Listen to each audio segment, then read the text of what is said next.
and I've already started that process and urge voters not to vote for me. It's with a sense of victory and not defeat that I'm suspending my campaign activities.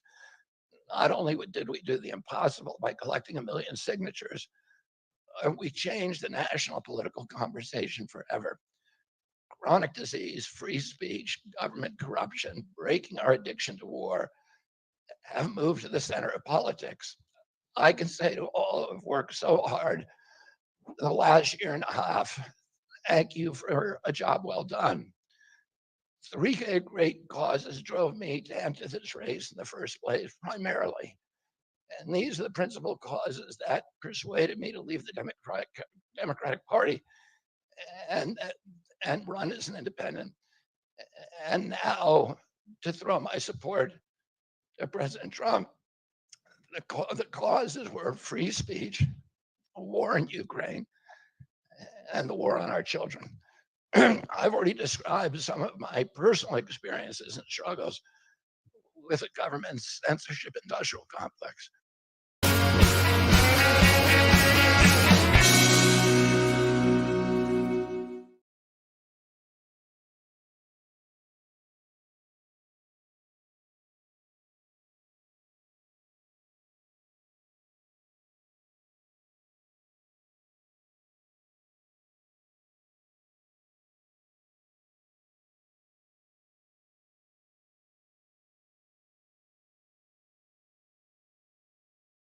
I am muted. My apologies, which means you just watched a phenomenal 30 seconds of just me and my beautiful face. But everybody, thank you so much for tuning in. As I was saying, don't forget to like this video, subscribe to the channel, comment what you think, share it with your friends. And I knew that there was comments because I can see them right there. And so I can bring your comments on the screen. Do not forget to comment. And if it seems like I'm jumbled, if it seems like I'm all over the place, if it seems like even in some way I'm unorganized or unprepared because of the muted mic, I'll be 100% honest with you.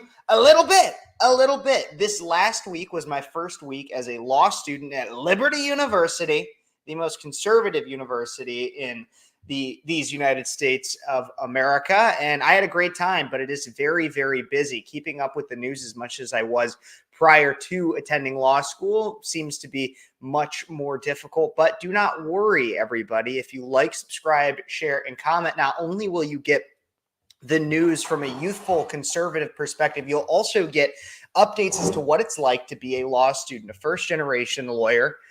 No one else from my family has ever pursued the legal profession before. And so if you want to be able to watch firsthand the transformation of a young mind from being layman into lawyer, then stick around because you're going to see it firsthand, and it's going to be a lot of fun. But thank you guys so much for tuning in. Thank you for everybody who was involved. I get the question, why do you sound like Trump sometimes? I do it on purpose a little bit. I do a little Trump just because it's a very fun accent or a little impression to do. I walk into a room and I say, who in here might like to hear a little Trump? Everybody likes to hear a little Trump. Everybody likes it.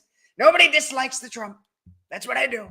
It's just fun. It's a fun thing to do. And so I have fun with it. You got to have fun with it, right? We are laughing our way through the apocalypse. That's what we're doing right now. We're laughing our way through the end times, everybody. And thank you so much for tuning in. I get asked, does my girlfriend like it? Well, she's still here, so she must like it a little bit, even begrudgingly sometimes. She absolutely does, even a little bit. She must like it. She has a lot of fun with it. But we got a lot to talk about today. We had a lot happen in the last week. I know you might have been following. You might have been saying, Kev, why aren't you talking about the DNC? Why aren't you talking about the DNC? I'm sorry. First week of law school, a lot of reading. I read like 600 to 700 pages in this last week alone, and even more over this weekend. And so reading the news is only that much more that I have to do. But of course, we have the breaking news we're going to cover today about RFK Jr. dropping out of the race. This is a really interesting one, as he is one of the highest polled independents in American history. I mean, you have the two major parties, Republican, Democrat. He obviously is a former Democrat, drops out of the race despite being one of the highest polling independents ever, even though that polling on the liberal side was 15% at best. It was very interesting to watch his race, and has now endorsed President Trump. What will this mean? Well, everybody, do not worry. We're going to cover that in today's show. Along with that, we are going to cover some highlights from the DNC. We're going to talk about what exactly is the theme of the Democrats' platform this year. What do they support? What do they not support? Who do they not support? All of that and more coming up today on Speechless. Once again, thank you so much for tuning in. Do not forget to like this video, subscribe to the channel, comment what you think, share it with your friends, all that fun stuff. I really, really would appreciate it. Thank you. But let's get right on into it. We're going to start off with recapping the DNC. Everybody, the DNC, the Democratic National Convention, of course, for 2024 just happened this last Sunday. If you tuned into my show at all, you saw that I talked about what I thought might happen at the DNC. And I will admit right off the bat, while protests were anticipated, riots were predicted, the protests remained relatively sane. As sane as they can be. I mean, you still have people that are supporting Hamas terrorists out in the street and blaming the Democrats of all people for the issues, for those issues and everything. But I think the thing that was most interesting was that you would even see, and this is what was not on my bingo card while I was there, is you actually had conservatives. You had conservatives that would go into different parts of the DNC. Matt Walsh went into his "Am I Racist" getup, and he infiltrated his way into the DNC. And then you had this one, which I found really interesting. This was Vivek Ramaswamy went and actually talked with some of these protesters, many of them actually communists. Let's take a look and listen right here to this clip of Vivek. Supporter of the genocide against the Palestinian people? I am an American who is actually here to listen to the views of people who disagree with me. Now, one of the reasons I'm supporting a candidate in this election. Israel? I support the United States, and because of that, I support Israel and our relationship with them. You support a genocide that has killed 40,000 Palestinians in the last 10 months.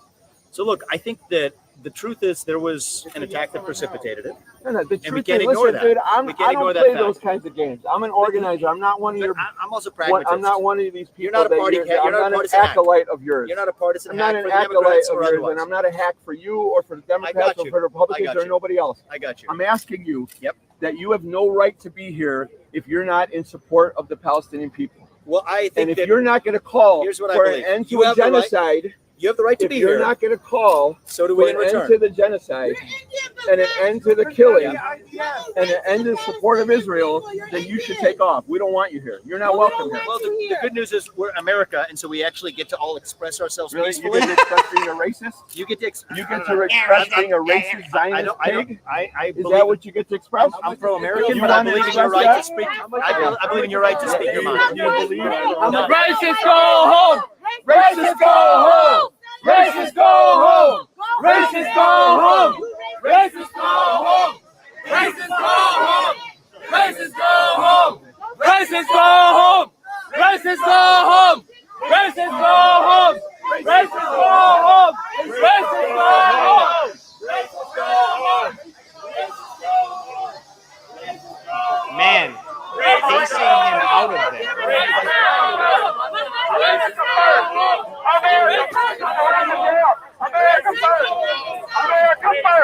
How about that?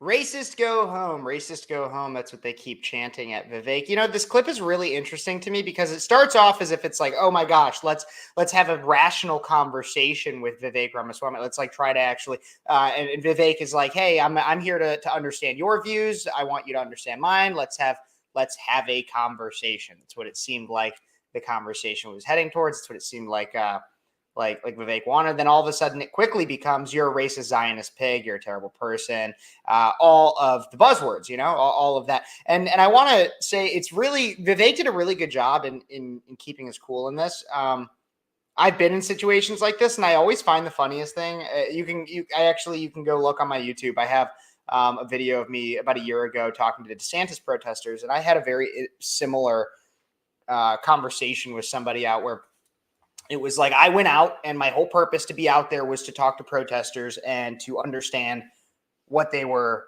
out there protesting. That was like all I was asking anybody. And then I had somebody that came up to me on a public sidewalk. They go, hey, we don't want you here. You're not allowed to be here. You're not one of our protesters. You need a media pass to be out here is what they said to me. And I'm like, this is a public sidewalk. You can't tell me where I can and can't go. Like this is a public sidewalk. And that's the weird thing about these protesters is that they get this idea of like, oh, well, because you're not here for my cause, because you're not here supporting what I support, you have to do what I say. You're not allowed to be here. They act like they have dominion over public land, and exclusive dominion. Because of course, yes, technically we have dominion over the land. As humans, God gave us said dominion. But they act as if they have exclusive dominion over public land. And that's what I think is quite hilarious. And so we're going to keep talking about these different themes. And that was just the outside of the convention. There's a lot to talk about. Thank you for the compliment, by the way. You're the best. But that was just the outside of the convention. There was a lot to talk about the inside. The theme of the outside of the convention is if you don't agree with us, you're not allowed here. You're not allowed here. Well, conservatives still made their way in to find out exactly what was going on in the DNC convention. And we heard all about joy, joy, joy. That was the theme that this Kevin, a lesser Kevin, I will say, sorry, Kevin, I have to speak up for myself a little bit, but DNC theme was joy, joy, joy. Yeah, that's a lot of what they talked about, but it was even different than that. We're going to break down exactly what I saw the theme as, because it really wasn't just that. And I think let's start off simply with the woman, the myth, the legend, Kamala. And let's start from the end. Kamala Harris accepted the nomination, of course. I'm sorry if I was a little mean to you, Kevin. Don't worry. I didn't mean to be mean. I just am. Howdy, Oklahoma Chicken Cam. Howdy, Common Sense. Howdy, everybody watching. Thank you very, very much. Let's talk about Kamala Harris. Kamala Harris gave her speech accepting the nomination, and I think it's pretty important to talk about exactly like what she did and what her speech was about. That's actually we're not going to watch the whole thing. I thought about it. I was like, I don't really have the whole I don't have the time to react to the whole speech. I could have if I did it the other night. Like I said, I was in class, I was doing things, I couldn't necessarily have the time to do so. But we could take a look and listen to just like a few brief points throughout this. I'm going to click through it. We'll find some different parts, and we'll even drop in on parts of the speech. We'll watch the beginning, we'll watch like 2 clips from the middle, and then we'll watch the end. And then I will tell you the 11 things you need to know about her speech. And we'll see if we can find any of them through this. Let's start here. Thank you. Okay, let's get to business. All right. So we get into this too. Remember last week on my stream, I went through Kamala's campaign website, not a single current policy position listed. Along with that, I emailed her staff to try to understand if there was any policy positions that could be listed. And I've yet to receive an email back. So very unprofessional, not even a 48-hour business day rule. I have not gotten a response from Kamala's campaign team as a voter wanting to understand what she is going through. And I see making us watch Kamala is mean. Well, that's why I'm not going to make you watch too much, just enough. And then do not worry, I will outline her speech much better than she can even give one. So 40 minutes condensed into like 5 here. Let's go. Let me start by thanking my most incredible husband, Doug. What is that smile that she does? For being an incredible partner to me, an incredible father to Cole and Ella, and happy anniversary, Dougie. I love you so very much. I don't believe her. Like, I don't even believe her when she says that. Joe Biden. When I think about the path that we have traveled together, Joe, I am filled with gratitude. Your record is extraordinary, as history will show, and your character is inspiring. And Doug and I love you and Jill and are forever thankful to you both. Sure. Okay. Sure. And to Coach Tim Walz,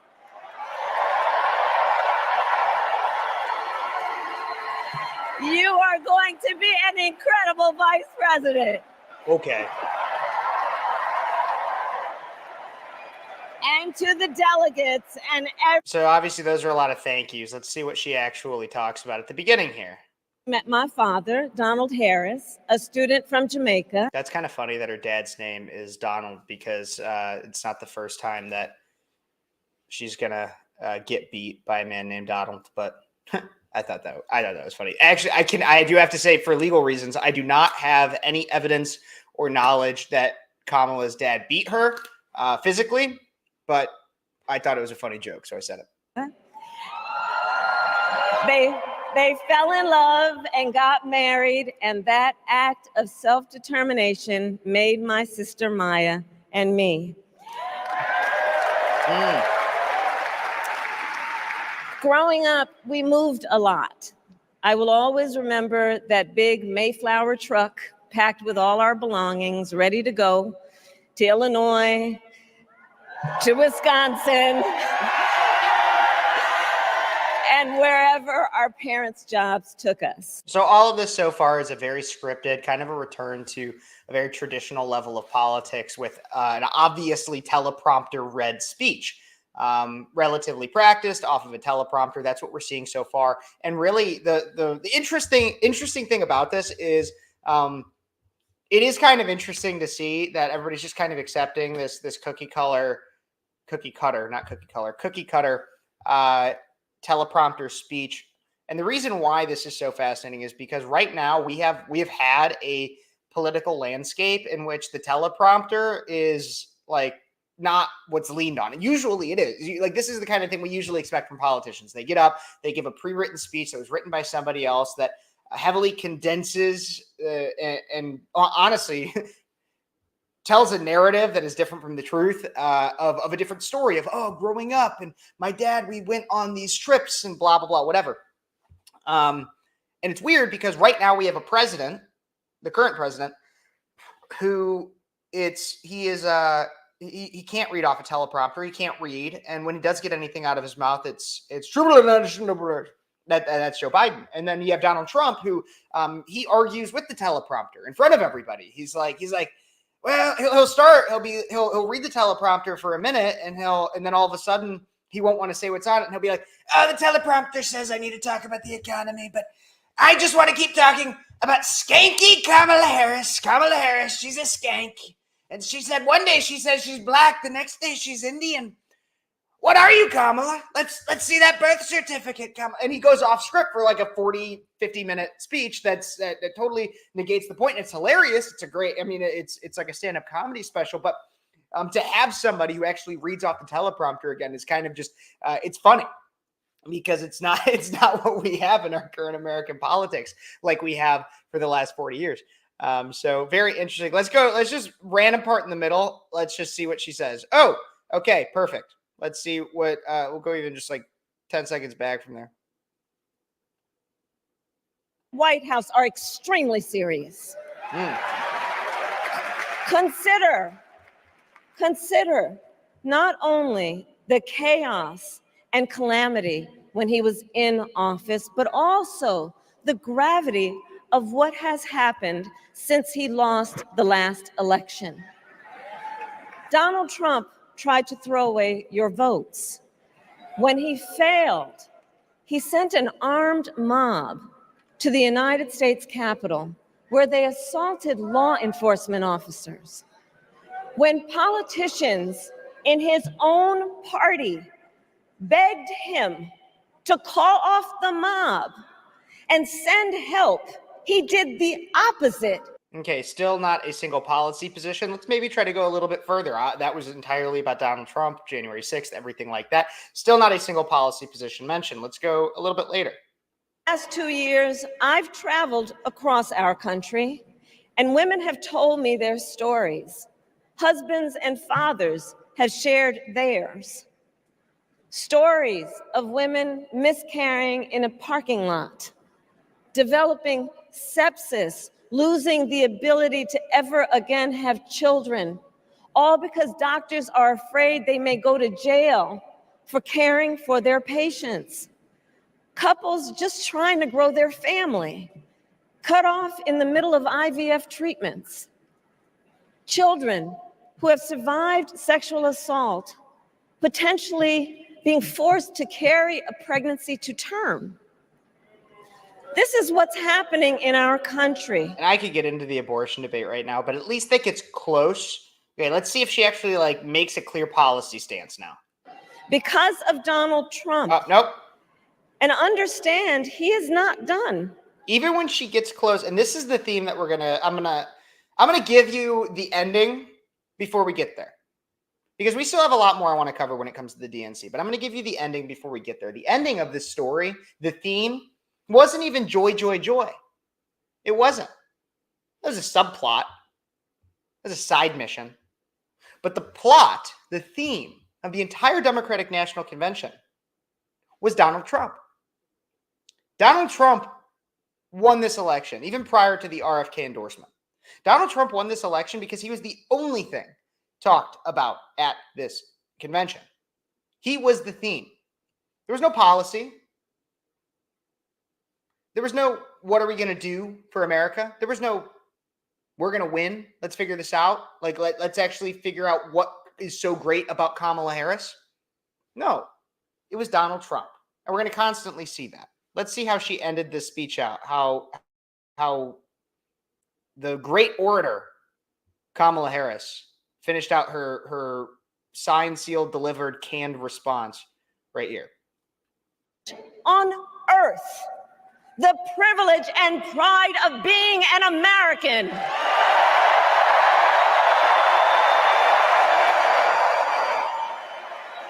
The pride and privilege of being an American. So let's get out there. Let's fight for it. Let's get out there. Let's vote for it. And together, let us write the next great chapter in the most extraordinary story ever told.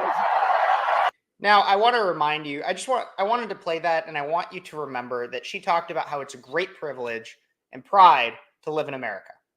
Just remember that, okay? Just remember that that's something she said. It's like, if you guys ever watched Mickey Mouse Clubhouse, it's a mouse tool. It's a surprise tool for later. We're going to talk about that later. But remember, she said it's the greatest privilege and pride to be an American. Before I get to that, because we did skip around a lot, I want to briefly go over the 11 things to know from Kamala's DNC speech, what she talked about. We got the main themes out of it, right? We got the main themes. The main themes, Donald Trump, abortion, and Donald Trump. And even when it comes to abortion, not a clear policy stance stated, just that Donald Trump and abortion. That's joy, Donald Trump, abortion. That's what she wants to do. But the 11 things to know from Kamala's DNC speech, as written by the Daily Wire. She has formally accepted the Democratic presidential nomination Thursday night at the DNC. Here's what you need to know. No hard policy proposals. Okay, so just like I said, we didn't see any policy, clearly. Number one on here. There was no policy proposal. She was heavy on platitudes and light on policy, as she has been throughout her campaign. She has no policy proposal on her website and did not go into detail on policy Thursday night. Harris was promised to be president for all Americans, then attacks Republicans. I want you to know, I promised to be president for all Americans, Harris said Thursday. You can always trust me to put this country above the party over myself. And this is obviously a hit on Donald Trump. Trust to put country above party and self. This is a hit on Donald Trump. And the way that you can see that is because she calls him an unserious man. The consequences of putting Donald Trump back in the White House are extremely serious, which is exactly what we just talked about. That's what we heard actually in there. I also want to make sure there's a video I did not plan on pulling up, but I do remember seeing it posted somewhere. There was some girls that went up and talked to some voters at the DNC, asking them why they were voting for Kamala. And I want to see if I can find that. If anybody can find that clip and send it to me, I'd really appreciate it, because I wanted to make sure, because if I can't find it, because it really does add a lot to this. But that was number two there. She plans to be a president for all Americans and then attacks Republicans. What a hypocrite. She's an absolute hypocrite. Harris admits she is a career politician. She says, and to be clear, my entire career, I have had one client, the people. she said. So she admits it. Which, like, the thing is it wouldn't be a problem to be a career politician in and of itself, except for the fact that you have all these people, especially Democrats, who have been in politics their entire lives. They've made anything for themselves other than in the career of politics. And then they tell everybody that the system is wrong and the system is screwed. And that it's all, and that everything's bad. And it's like, well, what have you done? You've been in there for how many years? Joe Biden has been in there for his lifetime, essentially. Kamala, you've been in there for yours, for like 30 years, 40 years. What have you done? Well, you've seemed to amass your own personal wealth, gained your own personal power, but what have you done for the American people? There's nothing inherently wrong with being a career politician. If said career is for general self-sacrifice and service rather than self-service. Then you get to number 4. Harris says she's for free and fair elections despite not winning a single vote in the presidential primary. That speaks for itself. Harris falsely claimed Trump was trying to cut Social Security and Medicare. This is a constant lie they've been pushing, just like abortion. Abortion is another one where Donald Trump has said specifically he will not sign a federal abortion ban. He's also said that he's not going to cut Social Security and Medicare, and yet they claim that he is. Harris highlights things she will do while in office, elides the fact that she's currently in office. That's another thing. That was another major subplot of the entirety of the convention is they all kind of pretend like Kamala is not currently the vice president. And then they also somehow simultaneously pretend that like Donald Trump is at fault for the issues of today. Like as if the last 4 years didn't happen. Just don't talk about it. It's not actually happening. It's the gaslighting of gaslighting. It's insane. Harris makes bogus claims about southern border and immigration crisis. Donald Trump believes a border deal would hurt his campaign, so he has ordered his allies in Congress to kill the deal. As president, I will bring back the bipartisan border security bill that he killed, and I will sign it into law. Again, somehow the man who holds no current political power is the problem. How that works, I have no idea. Harris claims that she will back military. Her administration has backed cutting military funding. As commander-in-chief, I will ensure America has had the strongest, most lethal fighting force in the world. The Washington Post noticed that the Biden-Harris administration has reportedly proposed budgets that have failed to keep military spending ahead of inflation. Crazy. Harris makes false claims about Trump and NATO. More false claims, more lies. She claimed Trump threatened to abandon NATO. Trump said NATO countries in Europe needed to start paying their fair share. Harris would not blame Hamas for the humanitarian crisis in Gaza. Harris spoke strongly in supporting Israel before pivoting.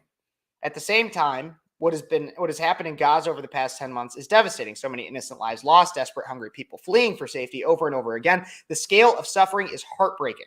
At no point did Harris note that Hamas, a Palestinian Islamic terrorist organization backed by Iran that also currently holds all the power of Palestine, often blocks aid from reaching civilians and has stated that it wants Palestinian civilians to be killed in the conflict for public relations purposes.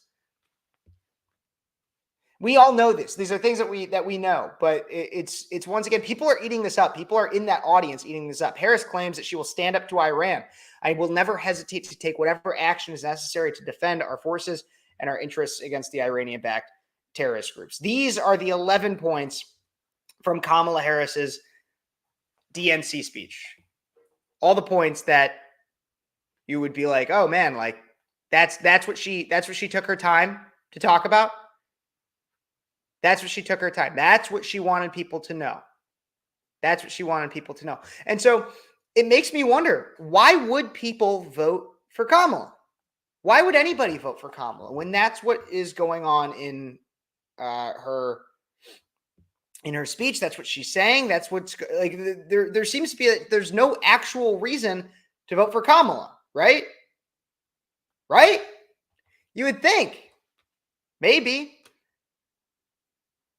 Well, some people, and I'm trying to find it right now, is people have asked, and people have done like man on the street style interviews of, why are you voting for Kamala Harris? Why are you voting for Kamala Harris? Let's see if I can maybe it's on Libs of TikTok. I think I heard it on the Ben Shapiro show. It was the first place that they played, that I saw them play it. People have been asking, why are you voting for Kamala Harris? Why?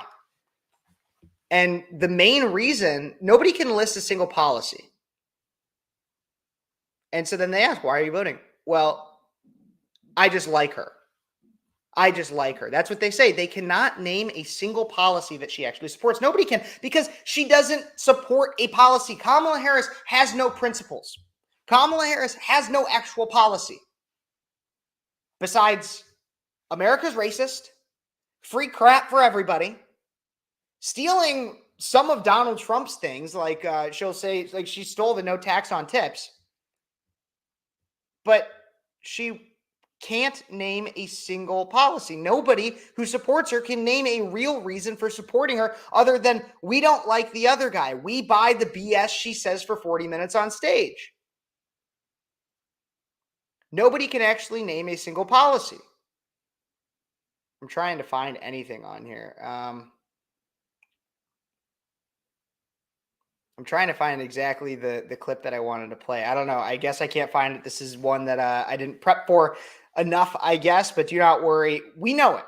We know people cannot name a single policy that she actually supports. They will go with general liberal talking points. Like there was one I remember watching in that clip where it was like, hey, I'm gay or trans, and so I need to support Kamala because of that. People support Kamala Harris because of the identity group that they hold and where they're pushed, or because they believe the lies that they tell about. They hate Donald Trump, but they don't actually hate Donald Trump. They hate this narrative of Donald Trump that they've been pushed, that they've been lied to about, essentially.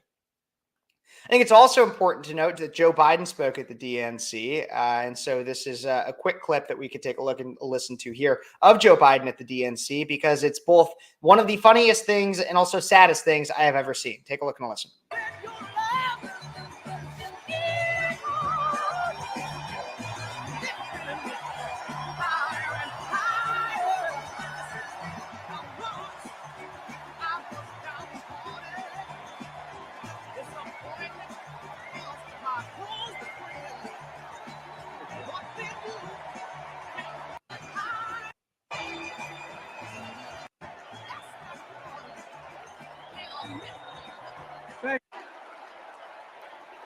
Here we go. This is the part.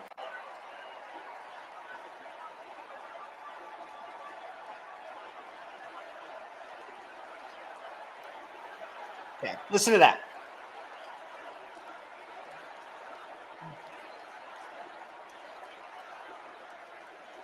Thank you, thank you, thank you. Jill, of course.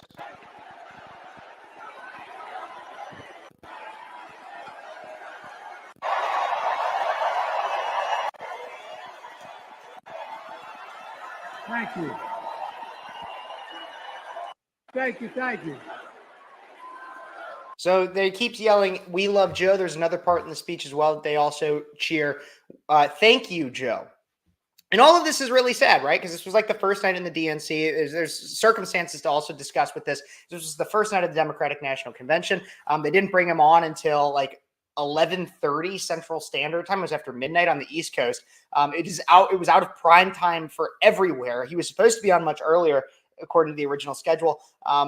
And so when you consider that, it was clear, like it was the least hidden secret, the most open secret of the entire convention was that they were basically trying to keep Joe from actually being seen by anybody, just like his campaign, just like his presidency, because people don't want to remind you that he actually is the president, because if you remember that, then you'll remember Kamala is the vice president, and then you'll remember that all the failures of our country in the last 4 years can be attributed to both Joe and Kamala. The sad thing about this is that Joe Biden has been in, and it's self-inflicted mainly, but it's really sad because they're we love Joe, thank you, Joe. Why do they love Joe? Why thank you, Joe? Why are they yelling that? Because the man dropped out. Look, this is so sad when you really think about it. Joe Biden has become so popular in the Democrat Party, not because he was president, not because of an achievement or anything. His legacy will be the fact that he dropped out. That's what they're thanking him for. That's what they're loving him for. What a sad state of affairs to be a career politician, to spend your entire life in public service and never actually serve the public more than dropping out because you stayed in too long, because you are at this point a dementia-ridden, senile senior citizen that shouldn't be left behind the wheel of a car, let alone running a country. This is what is both hilarious and sad. You have a man who has spent his entire year or his entire life to get to this point, and now his biggest achievement is stepping down because of what a terrible, terrible job he's doing. Even his own party cheers, thank you, Joe, for him stepping down. Crazy. What crazy? Are we just gonna forget about this? Here's a man who, other than that, his biggest achievements, his most notable achievements are the segregated busing he had, the crime bill, his terrible ability to speak, his lack thereof, his aversion to having gaffes constantly. What a sad legacy. This is the nail in the coffin for Joe Biden. And I think it's worth pointing out, just another reason why you know that the Democrats are going to lose is due to the fact that their own candidate is somebody who will be remembered for being cucked by his own party. Essentially, yeah, that's exactly what happened. And it is so incredibly sad. But I think it's also important to note that a lot of people actually do like Kamala. When I say a lot, I mean people that are so out of touch with the American people, it's really funny. One of which is, of course, Jen Psaki, Ford and Biden White House press secretary, who I guess I shouldn't say that she actually likes Biden, because this is what she actually had to say. And I think this is probably one of the funniest moments of the entire DNC. And there was a lot of funny moments, but this is one of the funniest moments in my opinion. Take a look and listen. This magical, charismatic quality in person. So do a lot of politicians. People say that about Hillary Clinton. Also true. Wait. So she's describing Kamala Harris. Once again, listen closely. Maybe you missed it. Magical, charismatic quality in person. So do a lot of politicians. People say that about Hillary Clinton. Also true. Wait, Hillary Clinton is charismatic? Look, Hillary Clinton is a lot of things. Kamala Harris is a lot of things. I don't know anybody who could describe Hillary Clinton as charismatic with a straight face. In fact, that's one of the things that, if not policy, if not party, if not partisanship, one of the things that people disliked most about Hillary Clinton was her inauthenticity, her lack of charisma, her inability to connect with the American people. That's what a lot of people hit her on. So to say that she's charismatic, hilarious. So do a lot of politicians. This just shows you how out of touch these people are. There's others that are incredibly out of touch. Another one being former Illinois Republican Adam Kinzinger, who appeared in support. This is real. This is hilarious to me. Remember when they talk about how the January 6th committee was actually nonpartisan, and it was so great, and everybody, it was so great that everybody was there or that every party was represented in the January 6th committee. Okay, well, here's Adam Kinzinger, former Republican, the bipartisan poster boy, bipartisan in heavy air quotes, italicized, bolded, underlined. That was speaking at the Democratic National Convention in support of Kamala Harris, a former Republican, somebody who claims to be conservative from Illinois, which does not look great on my home state of Illinois, the fact that he's from there. But he claims that Kamala supports, quote, bedrock values. He spoke Thursday night. His real reason for being there, you'll hear in a moment. Take a look and listen. Sapping our strength, softening our spine, whipping us into a fever that has untethered us from our values. I think Adam Kinzinger knows a lot about being tethered and whipped, but I think it's just because he's kind of a gimp. Our democracy was frayed by the events of January 6th, as Donald Trump's deceit and dishonor led to a siege on the United States Capitol. Oh, That day, that's the reason I he's there, stood everybody. witness to a profound sorrow, the desecration of our sacred tradition of peaceful transition of power, tarnished by a man too fragile, too vain, and too weak to accept defeat. So you need to support Kamala Harris. That's what he says. That's what he essentially says, is that that's why you need to support Kamala Harris. This is the crazy thing to me, is that nobody is getting up there, softening our spine. Nobody is getting up there saying, you need to vote for Kamala Harris because she has this policy, because she did this thing well, because she's so great, because no. Nobody's getting up and saying you should vote for Kamala Harris because you should vote for Kamala Harris. People are not saying you should. The Democratic candidate this time around isn't even Kamala Harris. The Democratic candidate is not Trump. It might as well say on the ballot, vote for Donald Trump or vote not Donald Trump. Nobody's getting up there saying this is what Kamala's going to do. Kamala's so great. No. People are getting up there saying Donald Trump is the problem. And it's all these people that have no actual connection to the American people that are up in ivory towers. Because then you also had Oprah Winfrey, who gets up there and says something very similar. Oprah Winfrey spent her time up on stage, the billionaire black woman, saying that women will be weeping in the streets if Kamala Harris wins the presidency. Seriously, billionaire Oprah Winfrey told CBS that, quote, women all over the world will be weeping in the streets if Democrat nominee Kamala Harris wins the 2024 presidential election. Oh my gosh, they'll be weeping in the streets? First off, that doesn't sound like it's particularly positive. I mean, like, I would have expected, if I heard Oprah say that women were going to be weeping in the streets, I was going to expect that it had something to do with,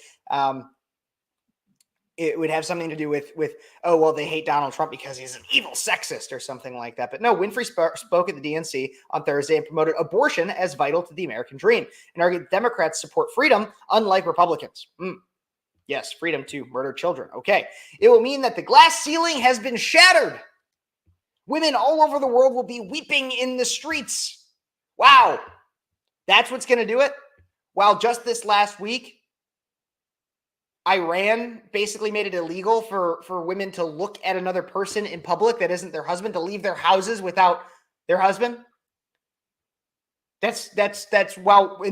But Kamala Harris is being sold as the female Barack Obama. Remember back in 2008, if you're old enough to remember, I mean, I was 8 years old and I remember Barack Obama was going to solve racism. If you vote for Barack Obama, you solve racism. Racism doesn't exist if Barack Obama becomes president.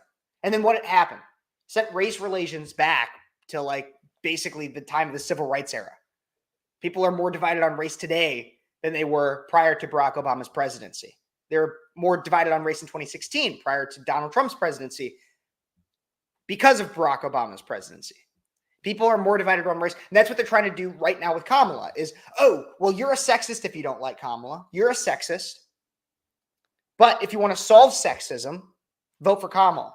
The glass ceiling will be shattered. Women all over the world. So that's actually the one thing I will give this is that it's not just talking about Donald Trump. This is not all about Donald Trump yet. I mean, it becomes about Donald Trump when then you get back to abortion and it's all about Donald Trump. But I will say this is the first time I've heard any applaud Oprah here, everybody, because it's the first time you are given a real reason to vote for Kamala as Kamala is because she's a woman. Not a good reason, but it is a reason. But don't worry, during the speech, Oprah actually calls out people at the DNC. Who are these people? Let's take a look and listen right here to who Oprah called out during her speech. People who want to scare you, who want to rule you, people who'd have you believe that books are dangerous. Maybe we believe that children reading about how they can chop their genitals off is dangerous. And assault rifles are safe. People who want... Give me a definition for an assault rifle, Oprah, and then I will gladly hand it over. I'll gladly hand over an assault rifle to you right now. You want to know why? Because because it doesn't actually exist. There's no, it's not a thing. There's not such thing as an assault rifle. But I guarantee you, if you asked her what an assault rifle was, she would say AR-15. That'd be the first thing out of her mouth. And you'd ask her, what does AR stand for? And she'd say assault rifle. And I'd say, no. Armalite rifle. It's the brand. It'd be like you telling me that Nike was like code for death shoe. It's not a thing. It doesn't exist. But okay, Oprah, it's all about fear. It's about don't vote for Kamala for any other reason. Oprah will tell you it's for being a woman, but ultimately it comes down to you're not voting for Kamala. Even if it's about being a woman, no. You're voting against these evil, evil people. And this is where you really get to the heart of it, because this is the point at which it becomes not just vote against Donald Trump. It becomes hate thy neighbor. Hate thy neighbor. Because they want to ban books, which is a gross, gross overgeneralization of the actual issue at hand. And they cling to their guns because they want to see your kids dead. That's basically what they say. That's what they do. That's what they do. But the thing is that even people on the left, even some of the mainstream media are realizing just how hypocritical this all is. Because remember, Oprah is also the same kind of, she gets up on stage and she talks about how America is a racist country as well. Remember earlier when I talked about the Kamala Harris quote that you need to have pride in America, that there's no bigger privilege than to be an American?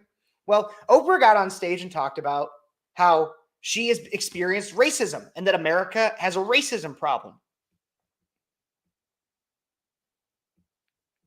Okay, so you believe that it's a great privilege to live in America. How can you believe both? Like, this is the thing. I believe it's a privilege to live in America. I do not believe America is an inherently racist nation. I do not see a logical conclusion in which you can believe both that it's a privilege and that you should be proud of a nation that you claim to be racist. Inherently. See how that's not making sense? It doesn't add up. It's because what they're focusing on in this entire convention is buzzword. Buzzword, clip show, and narrative building. What it's missing is truth, policy, and logic. So much so that even the left is calling it out. You have Jon Stewart, who is notoriously a more of a Democrat individual. And he, on his show, actually called out the hypocrisy of the DNC. It was so blatant and in front of everybody's faces. Bernie Sanders gets up and says deliberately and explicitly, screw the billionaires. Well, then who comes up and speaks after him? I could lay this out, but I actually think Jon Stewart does a very good job. So let's take a look and listen right here of Jon Stewart's show, The Daily Show on Comedy Central, a traditionally liberal show calling out the liberals. They had a guy yelling, screw the billionaires, followed immediately by a very happy billionaire. It's all okay if it's our billionaire. It's true. I don't like billionaires, but he's all right. They had guys making fun of people for going to Yale, and a bunch of people who went to Yale. The Democrats had people who prosecuted sexual predators and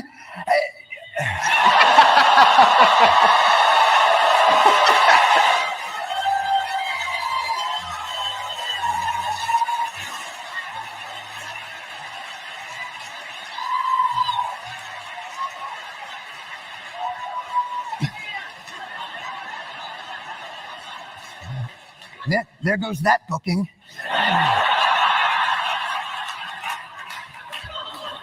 For real.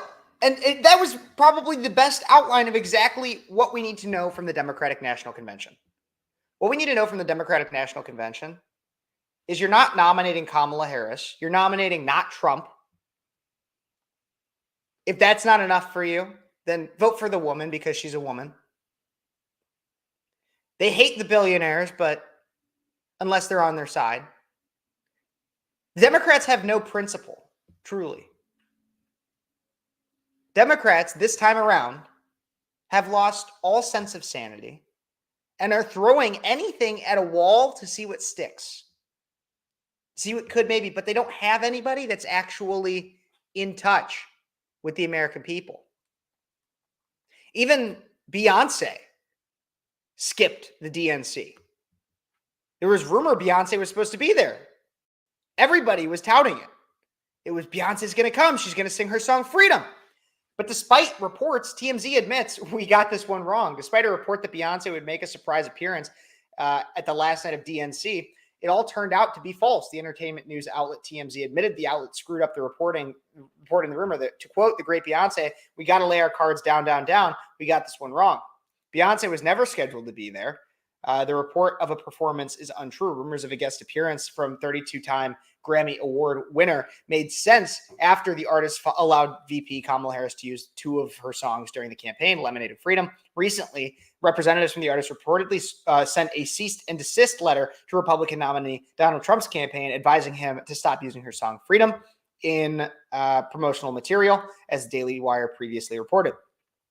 Taylor Swift's fans were also hoping for a surprise appearance. They were trying to tout, like there was general rumors, and these rumors don't just necessarily spur up. It would just like make sense that Beyonce might be there, but she never came. Instead, the most notable names were Oprah, Pink, who hasn't had a famous song since like I was in elementary school, and the Chicks, who are or were the Dixie Chicks and are now Democrats, so that must mean they're now the Chicks with dicks. But no, that's what we have. That's what they had there. They did not, but I mean, Beyonce's a big name. It would have been a big poll.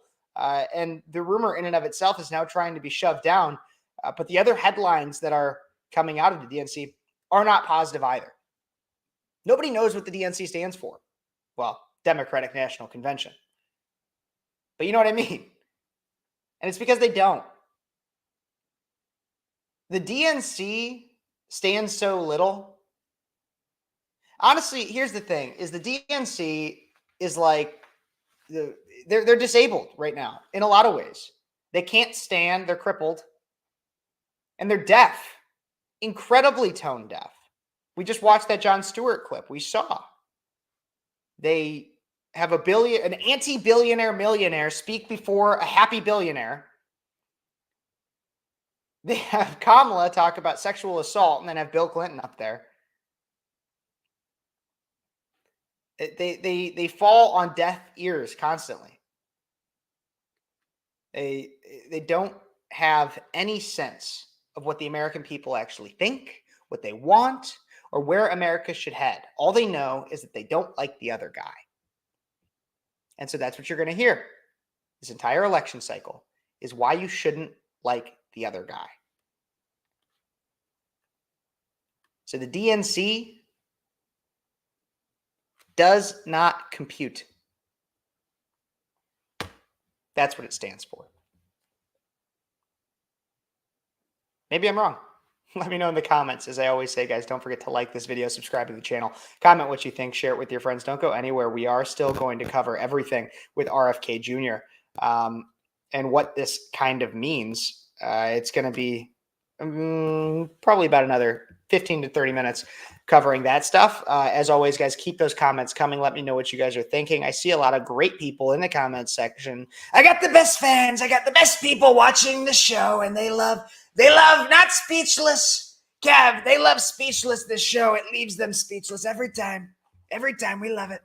The Dems never stop pandering and lying to folks. Absolutely. Electric. Absolutely. Oprah at one time asked Trump to run. Yeah, actually she did. There's in letters to Trump. One of the letters in letters to Trump is actually from Oprah, in which she says, like, it's too bad we're not on the ticket together. Biden will be remembered for being cucked by his own party. Yes, I did say that earlier. Sheep, sheep, sheep. Absolutely, 100%. They are all sheep. Everybody keep those comments coming. Let me know what you think. But there is a huge story. A huge story right now that's coming out, and it's very surprising.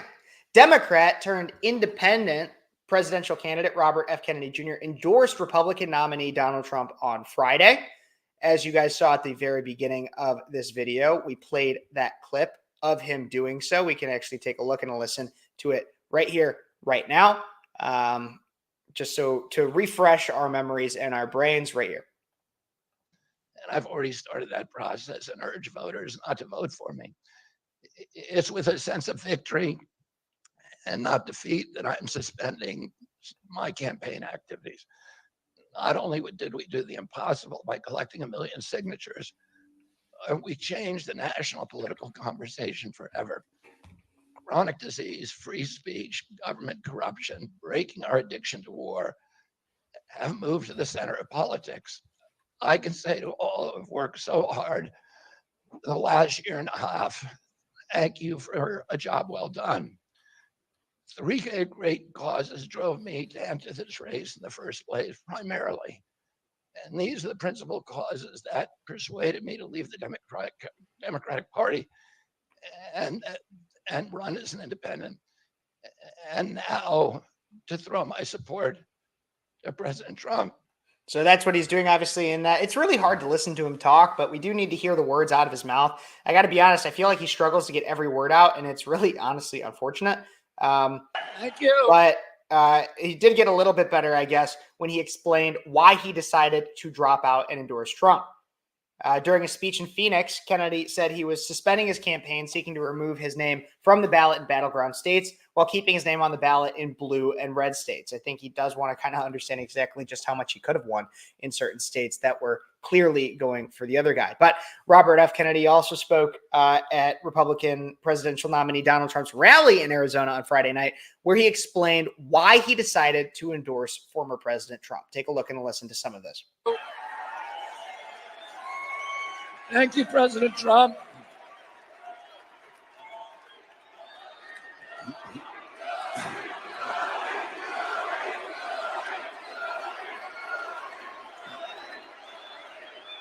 Thank you. I got a call from a safe food advocate named Kelly Means, who's been fighting for many years to try to end the corruption at CDC and FDA and USDA. And these institutions, these regulatory agencies are actually run by the big food processing companies, the big ag and the chemical companies that they're supposed to regulate. And he said to me that he'd been advising me for many years and on my campaign. And he told me that night that he was also advising President Trump. And he asked if I would talk to President Trump. And I said, of course. And about a few minutes later, I got a call from the president. And we talked. We had a very good talk. And then he invited me to come see him the next day. And I went to Minneapolis and saw him. We met again a couple of weeks later in Florida. And we talked about, not about the things that separate us because we don't agree on everything, but on the values and the issues that bind us together. And one of the issues that he talked about was having safe food and ending the chronic disease epidemic.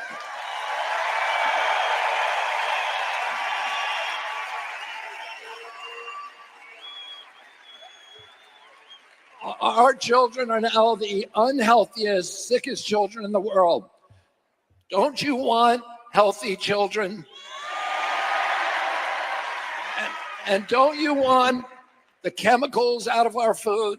And he talks a lot more about the different issues that he was bringing up. And these are a lot of the issues that he was also bringing up on the campaign trail, ones in which a lot of other candidates wouldn't touch. Of course, everybody's talking right now about the southern border. We're talking about crime. We're talking about inflation, things that are very kitchen table. But we're not talking about the issues like the issue of having unhealthy children, a issue I thought that Michelle Obama was going to fix by changing a pyramid into a plate, but apparently that didn't work.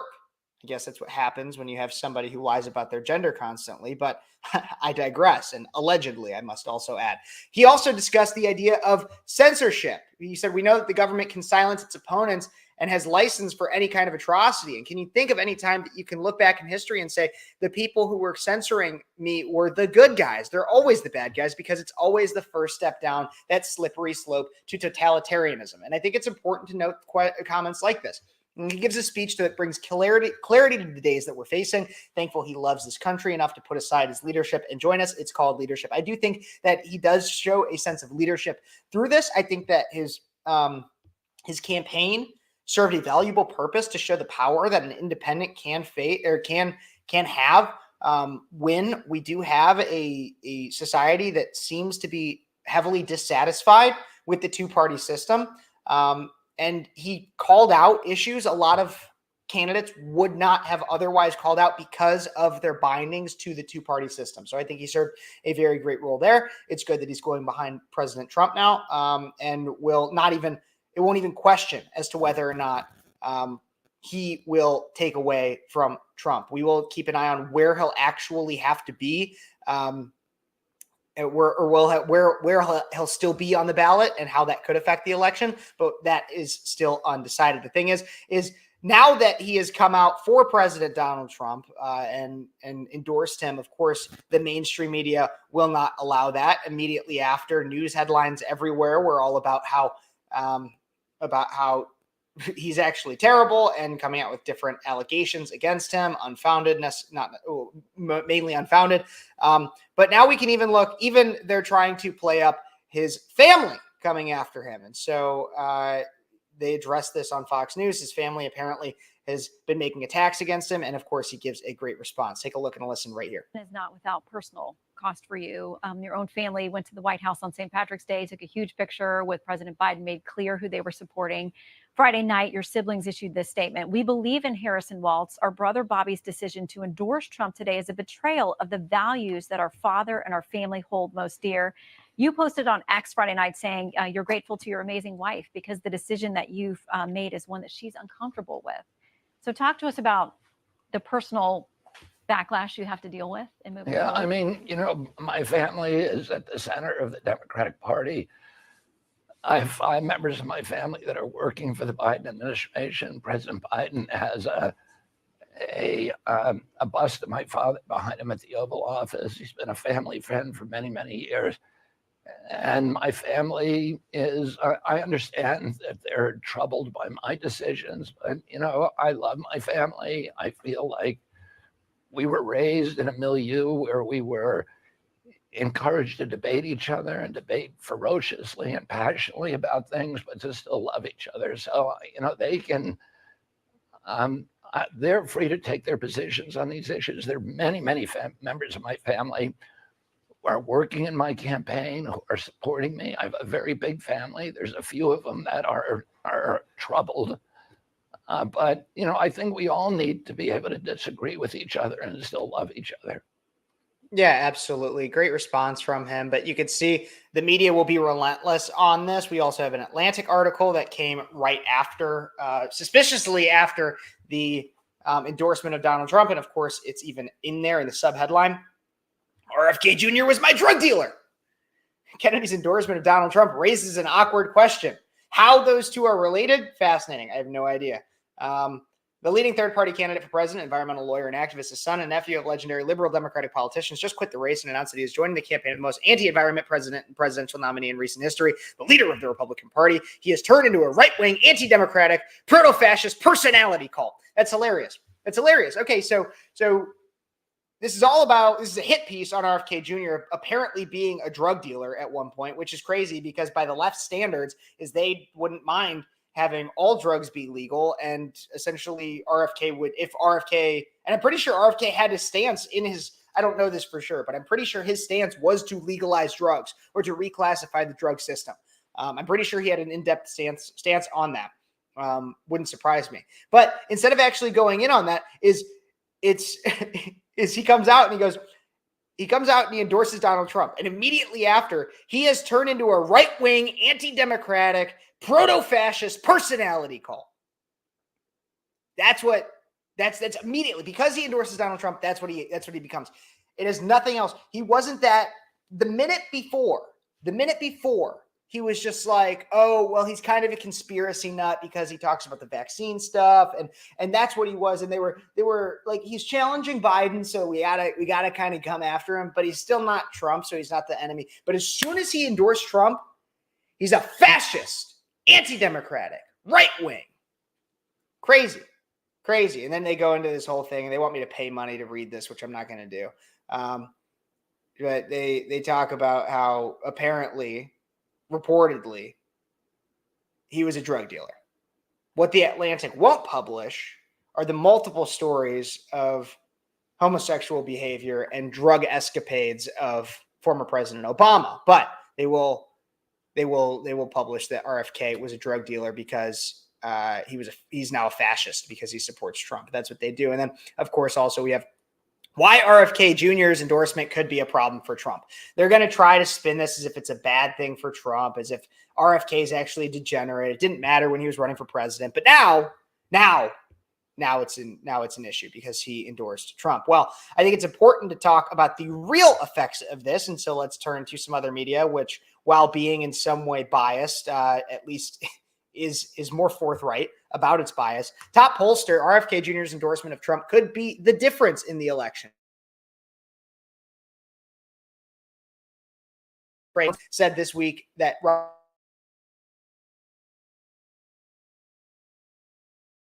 Leland Vittard on News Nation that while RFK Jr.'s impact on the race has gone down since Joe Biden was forced out, he still has an impact to sway the outcome of the election. We can actually take a look and a listen right here on X. Expected in pollsters on the planet and joins us now. He has been digging into this numbers. Boy, Frank, there's so much to do here. I think we start with what's on the screen right now, which is the RFK endorsement of Donald Trump. At one point, the RFK vote was 10, 15 points. Now it's down to 4. Yeah. Is this going to really make a difference? It will and it won't. It's probably worth about 1% for Trump. And that 1% could be everything if it's in all the swing states. In the end, the reason why Kennedy was drawing 10, 12, even as high as 14% is because he was taking votes away from Joe Biden. Joe Biden's gone. Kamala Harris has replaced him, and his vote collapsed down to about 4 or 5%. And what's left is a Trump vote. Some of them are simply not going to participate in November. Roughly 2 to 1, the ones who are remaining will vote for Trump over Harris, and that's worth a single percent, and a single percent can make the difference in Pennsylvania, Michigan, and Wisconsin.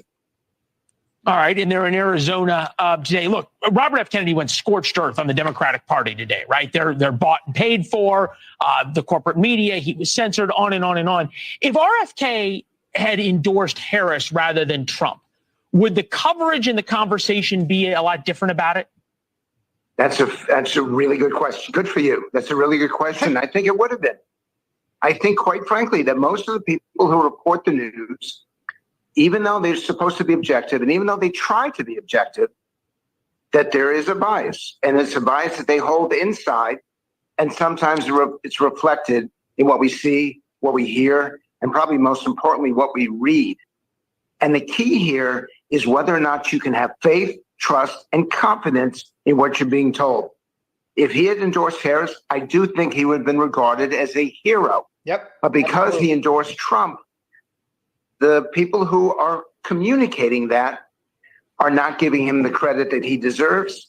And I think that we have to be careful in the last 73 days of this election campaign to understand the motivations of the people who are providing us information like what I'm doing right now, because I am dedicated to getting this election correct. I 100% agree. And I'll be honest with all of you, it's clear that I want Donald Trump to win this election. And so I am not an unbiased party. I have fun doing this show. And so that's one of the many reasons I do it. But this is my opinion. I mean, but my opinion, which in some way is informed, I have a degree in political science and a degree in marketing as much as that's applicable to this situation. So I can usually tell. And if I thought Donald Trump was going to lose this election, I think if the election was held tomorrow, Donald Trump would win. And I think it's in part because of what that man just said. I think it's because a lot of people are realizing the bias that the media has, that they are not always having the truth told to them. And when the media tells you that they're, I mean, I had that Stephen Colbert clip that I played last week of how the media will tell, everybody seems to think and act like you have no issue, or that everybody seems to act like there's no bias in the media. We're just sheep at that point, right? No, people are looking at the TV and they're saying that's BS. I'm being lied to. They're not falling for it anymore. And to some extent, because they're shilling for Kamala, it's not even about necessarily voting for Trump. It's voting against the shilling at a minimum. Trump said, make it too big to rig. Absolutely. Absolutely. But what does this actually mean? Okay, so what does the RFK Jr. announcement actually mean? What we hear from that pollster is that it could mean about 1% in certain swing states. But I think that it means more than just 1%. I think. The way that I would put it is, as this man is that it means differently in Frank terms Luntz is one of the most highly. It means a difference in terms of just how much he's getting in the vote. Is he going to get an extra percent now in the vote from these states? Maybe. But it's not even just how much Trump is going to get from the endorsement. I think it's also, now that RFK will be off the ballot or is not actually a serious candidate running, it's how many people were going to vote for RFK because it was a protest vote against Kamala and Trump. Well, those people now might just not vote, period. How many people, and that's not, and in terms of, I would say that there's a larger issue with that we could discuss and have a whole show talking simply about how it's problematic that we have people that are apathetic, or that, or whether or not we could talk about the moral right and wrong versus not voting. If that in and of itself is a vote, there's a whole philosophical conversation to have regarding that. But in terms of this election, if you want Donald Trump to win, the RFK endorsement is not only good for those that will be voting for him, for Trump, because RFK is no longer in the race. It's also good for those that will not be voting at all, because they're not taking away. They're not going to necessarily go vote for Kamala. There are going to be more people, I predict, that go from RFK Jr. to Trump than there will be, because there will be a small amount that will go from RFK to Biden. But I do think that there is a chunk in there of those that will just not vote, period, now, because they were already casting their vote as a protest vote. Now they're not going to vote out of protest, period. End of story, which still isn't bad for Trump. Now, while not voting could be considered a vote in and of itself, not voting is a better way to spend your vote than voting for Harris, in my personal opinion. That's the way I would say it, because at least you're not actively canceling out a Trump vote. But there's also a question of what's actually going to happen. There's questions as to whether or not RFK will take a role in some way in the administration. Some people are floating him as a CIA head, Health and Human Services Secretary. He could be anything under that umbrella in Trump's cabinet. I wouldn't necessarily doubt it. I don't think it would be awful. I think stay away, CIA or something like that, one of the 3-letter agencies. I think he would actually be good at. What I would stay away from would be some of the heavy hitters like Secretary of State, because I just still don't trust. I know some people on the right like him because he's a former Democrat, and there's a certain like Tulsi Gabbard-esque vibe about him. But I just don't see it. I don't trust him totally. He's still a pro-abortionist individual. And he is part of a family that has been a part of the machine for decades. And while a lot of his family comes out and dislikes him, it doesn't necessarily, I don't know. I'm still not 100% convinced. I'm not totally convinced about it. But RFK Jr. now today, speaking of more things that are happening, says that Trump is to announce more Democrats joining his campaign. This is today, Fox News Sunday. RFK on with Shannon Breen. Take a look and a listen. Campaigning actively. I think President Trump is going to make a series of announcements about other Democrats who are joining his campaign, and I want to make America healthy again, and so does President Trump. So those are objectives. The Wall Street Journal may be worried about shareholder value for pharmaceutical companies, and I think, I talked specifically to President Trump about that issue, and he said that he wanted to leave as his legacy healthy children, and that, that he was unconcerned about the other implications. Campaigning actively, I think President Trump is going to make a series of announcements about other Democrats. And I know you heard that already. I just wanted to replay it one more time that President Trump would be making announcements of more Democrats to join his campaign. RFK Jr. said that, as we just heard. He fired back at criticism that he received from the Wall Street Journal regarding after Trump signaled he would work with RFK Jr. if he regains the White House this fall. But this is a very interesting announcement. There's obviously names that are being floated regarding this, and like Tulsi Gabbard, not Kirsten Gillibrand. I forgot her name, but there's the blonde, I think, from Arizona, who has been more anti-Democrat establishment that could potentially come by. There's also Joe Manchin out of West Virginia. Maybe even others at smaller levels. I mean, there was the mayor of Dallas who recently, I think it was mayor of Dallas. It was a Texas city, major city in Texas, who flipped from being Democrat to Republican recently. A lot of people are going to push Trump as like being the unifying president and stuff like that. And that's all good and well. And we could talk about unifying this country. I would like to unify this country.